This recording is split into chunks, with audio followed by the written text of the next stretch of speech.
Мои хорошие, хочу, чтобы вы посмотрели одно видео, которое очень расстроило меня. Посмотрите, я потом продолжу.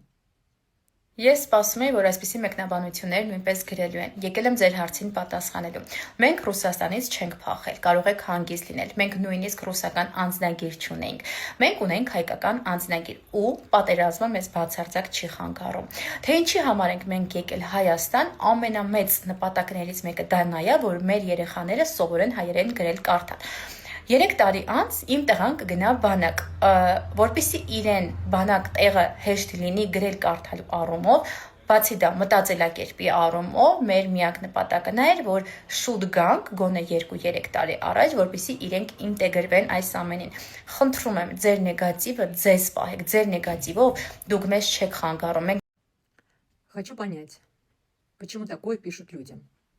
И кто вам дал вообще право такое писать людям?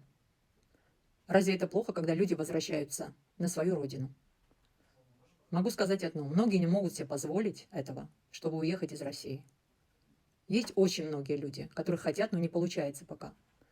Я очень надеюсь, что все мои армяне вернутся на родину.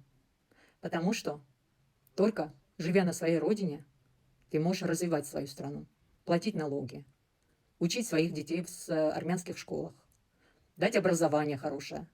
Благо у нас эти все условия уже есть, слава Богу. А писать такое своим же армянам, это как минимум низко. Не делайте такие вещи, пожалуйста. Если вы не желаете лучшее людям, которые хотят вернуться, вам просто лучше промолчать и пройти мимо, а не писать всякую дичь. На этом все.